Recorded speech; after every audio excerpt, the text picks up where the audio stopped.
Bem-vindos a mais um vídeo da semana, as Crônicas de Gelo e Fogo, junto com Verônica Valadares, do canal Vebs Valadares.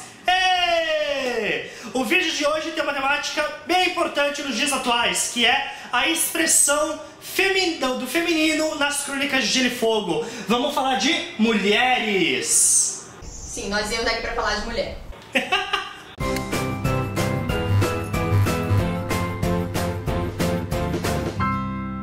Uma das coisas que é muito comentado por diversos fãs da série, e um dos motivos inclusive do porquê tem muita mulher que é fã de As Crônicas de Gelo e Fogo e de Game of Thrones, é porque as mulheres do seriado e do livro são muito fortes e são muito expressivas e têm ações muito importantes na Terra de Westeros e além de Westeros. Então dá pra se dizer que as mulheres são um dos principais jogadores da Guerra dos Tronos, principalmente se a gente levar em conta personagens como a Cersei e a Daenerys, que são duas personagens que detêm muito poder dentro da mitologia do seriado. Daí a questão que fica é, o quão expressivas elas realmente são? O que você acha, Vebs? Eu acho que elas são bem expressivas e elas trazem um passo adiante no gênero fantástico, porque geralmente o gênero fantástico se passa numa terra medieval aleatória e é muito ligada a cavaleiros, a reis, e às vezes as mulheres ficam naquele espaço de sempre, de ser tipo, ou ela vai ser uma prostituta ou ela vai ser a esposa de alguém. E o George Martin, ele mudou isso a colocar muitas mulheres na narrativa, muitas mulheres diferentes, cada uma ali tem é muito diverso. E sim, eu acho que isso foi um avanço absurdo dentro do gênero fantástico, principalmente.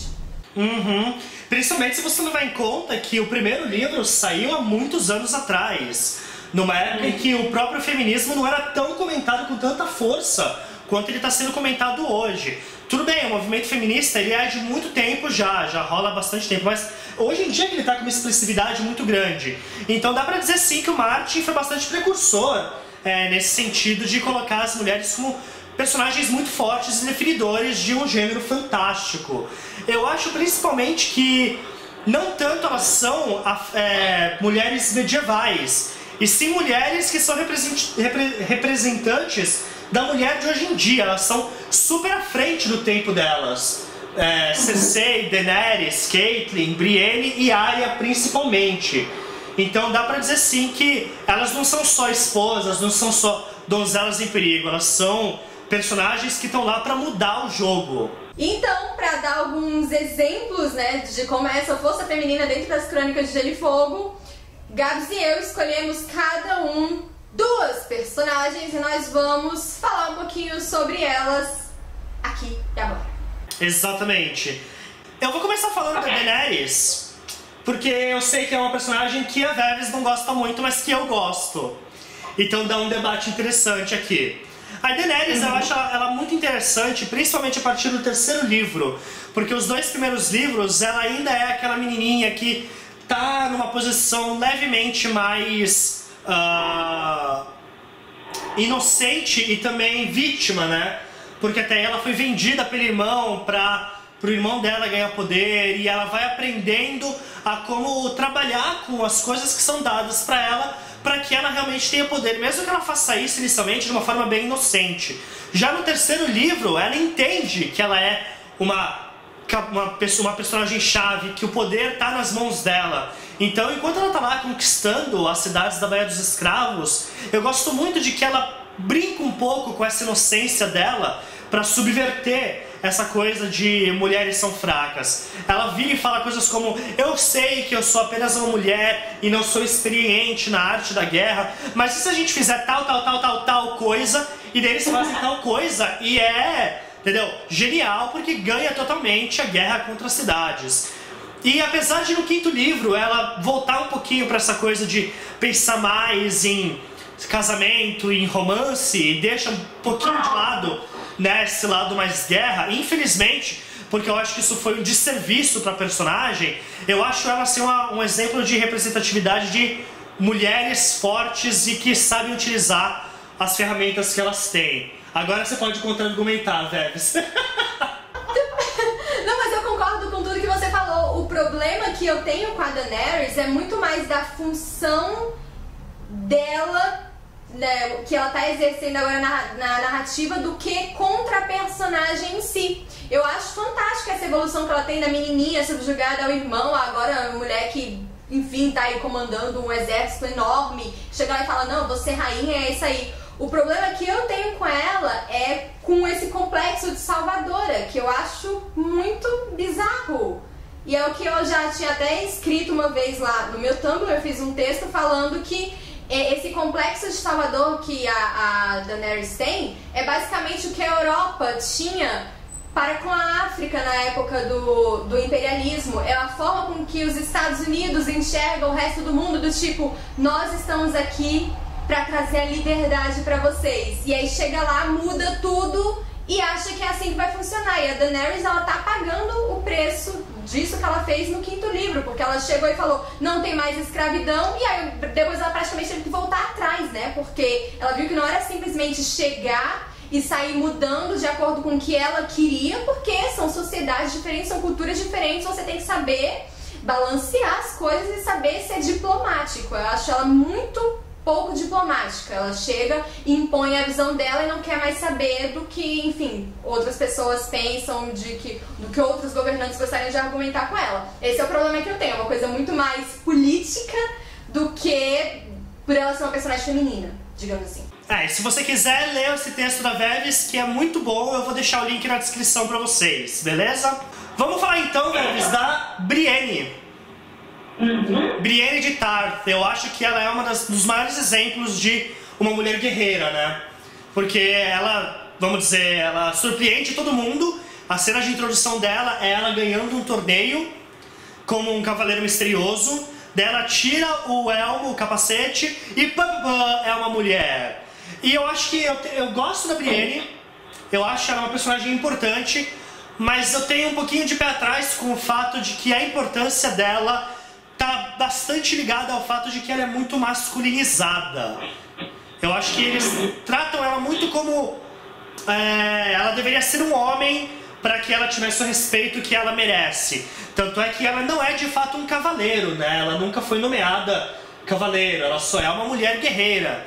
Então eu acho que é um ponto que pode ser um pouco melhor explorado eventualmente, dela sobrepujando esse estereótipo de eu sou uma mulher homem e simplesmente ser eu sou uma mulher muito forte, mulher guerreira.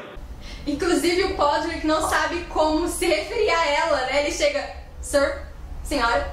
É muito bonitinho, gente. Eu concordo com isso de que ela é masculinizada. E aí entra um outro texto que eu escrevi. Gabriel, que isso? Você tá querendo fazer propaganda pro meu Tumblr? Porque só tá aparecendo coisa que eu já escrevi?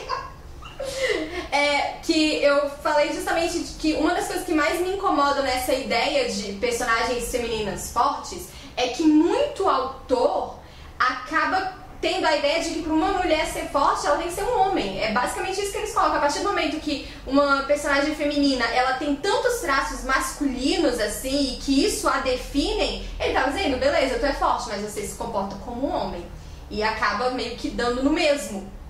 Porém, eu acho interessante a gente relacionar a Brienne com a Arya, porque ambas, elas não aceitam meio que a posição que a sociedade medieval, né, de Westeros dava pra mulher. Elas, não, eu quero ser outras coisas. Mas a Brienne, ela meio que acaba sendo obrigada a rejeitar parte assim, enfim, do eu feminino dela, porque ela não via outra alternativa. Eu acho isso muito triste, porque ela olhava tipo, não, eu não posso usar um vestido, eu fico horrível no vestido, vou usar uma armadura e vou ter que me virar com uma armadura, porque é só assim que eu consigo, enfim, ser notada, fazer...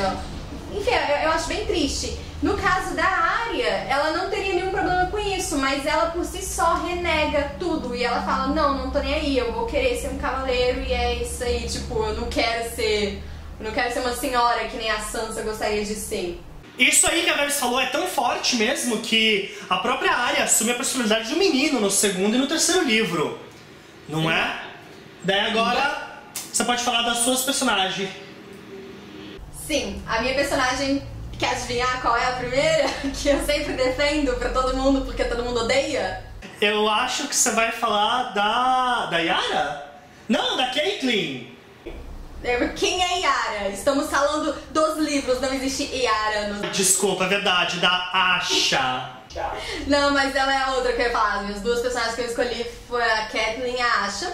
Começar falando da Caitlyn, justamente porque eu acho uma personagem fantástica. E a coisa mais fantástica que eu acho nela é justamente porque, assim como a Cersei, ela não renega o fato de ser uma mulher. Que nem a gente comentou que a Brienne e a Arya acabam fazendo. E dentro dessa, ela aceita a posição da mulher na sociedade medieval, mas ela não é mais fraca por causa disso. Ela é uma jogadora extremamente sagaz. As pessoas não dão o devido valor que a Caitlyn merecia. Gente, pensem que essa pessoa simplesmente pegou uma lâmina de aço valeriano, assim, tipo, com a mão e fechou pra não matarem o Bran. Tipo, isso é muito, muito, muito forte pra mim. E aí, o que acontece? A Caitlyn, se as pessoas ao redor dela tivessem escutado os conselhos que ela dava, muita coisa teria sido diferente. Mas não, ela estava rodeada de homens burros que não escutavam o que ela estava falando. Desde o começo ela falava: Robb, meu filho, casa com não sei quem. Não, mãe. Robb, meu filho, não manda Theon para as Ilhas de Ferro. Não, mãe. E ficava nisso. Se escutassem o que ela tinha falado, as coisas realmente teriam sido diferentes. E aí muita gente fala: ah, mas ela libertou o Jaime e enfim, ela não deveria ter feito isso. Mas, cara, ela já tinha tentado argumentar que era pra fazerem a troca do Jaime pela Sansa. E ninguém deu ouvidos a ela. Era tipo, não, essa troca não vai funcionar e não sei o que. Acabou que ela meio que teve que se virar sozinha, porque ninguém deu valor no que ela tava falando. E, tipo, é isso aí. Não, tá certíssimo. Eu gosto bastante da Caitlyn. Eu tive uma visão diferente dela depois que eu comecei a conversar com você a respeito dela. Confesso. Eu tinha certas ressalvas, mas depois, realmente, ela realmente tinha muita sabedoria. E eu gosto dessa coisa de que realmente ela não renega, né, o papel dela dentro da sociedade de Westeros. E mesmo assim, isso não a torna uma personagem fraca. É que quando ela libertou o Jaime, a gente tem que lembrar que ela fez isso principalmente porque ela era uma mãe em luto. Pensa que ela tinha ali num espaço curtíssimo de tempo perdido o marido, os 2 filhos e provavelmente uma das filhas que ninguém sabia se a Arya estava viva ou não, né? Enfim, acreditava muito. Então basicamente tinha sobrado a Sansa e o Robb. Então ela ficou, cara, isso, né, tipo, vou tentar pelo menos salvar minha filha. E as pessoas não pensam muito nisso e acham que ela tinha que, sei lá, ficar bitching around que nem a Cersei, enfim, não é por aí. Ok, né, a segunda personagem que é uma das minhas favoritas é a Asha Greyjoy, que é outra que ninguém se importa e vocês não sabem como ela é fantástica. Ela é a única personagem feminina dos livros que é totalmente dona de si.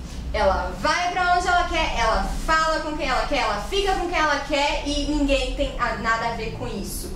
E a gente tem que ver que isso é numa das sociedades mais machistas que tem em Westeros, que é a sociedade dos Homens de Ferro. Enfim, ela tá lá arrasando. Inclusive o próprio pai falou: não, você é minha herdeira. E ela realmente tentou, né, enfim, conseguir de volta a cadeira de Pedra do Mar. Mas, né, o tio dela chegou com um berrante que controla dragões, é difícil competir com isso. Mas dá pra ver que é uma pessoa extremamente sensata. Porque ela falou: não, gente, a gente não tem que ir pra guerra, a gente tem que tentar reconstruir, enfim, nosso lugarzinho aqui, porque tá difícil. Mas, enfim, ninguém quis ouvir o que ela tinha pra falar, e é isso aí. E uma das frases que eu acho mais fantásticas que ela falou é quando eles se reúnem lá, né, pra fazer a assembleia. E aí um cara, ela fala alguma coisa e aí o cara vira e fala assim: não liga pra ela não, o pai dela fez com que ela pensasse que era um homem. E ela vira: o seu pai fez a mesma coisa com você. Nossa, eu ria daquilo. Pois é, isso aí, acha minha favoritinha. Não me conformo com o que fazem com ela na série, eu acho um assassinato aquilo ali. De serviço, né? Eu gosto que a Asha, ela me lembra uma personagem das lendas de Westeros, a Nymeria. Olha só, eu sempre associei a Nymeria à Arya, mas agora que você falou... Pois é, a Asha tá muito mais pra Nymeria do que a Arya. Mesmo a questão dos navios e principalmente essa coisa de vamos reconstruir ao invés de guerrear, porque foi a Nymeria que trouxe a população, não são os ândalos, são? Não, acho que não são. Não são os Andals, são aquela outra população que agora os Rhoynares. Ela traz os Rhoynares pro sul de Westeros. Então eu acho legal essa comparação. É isso? É isso, tá em minha defesa. Então deixa pra gente nos comentários o que vocês acham a respeito das personagens femininas de As Crônicas de Gelo e Fogo. E se você acha que elas realmente são boas representantes da sociedade feminista que a gente está vivendo hoje e espero que mais pra frente no futuro também. Ok? Até a próxima, porque semana de As Crônicas de Gelo e Fogo continua. Mua!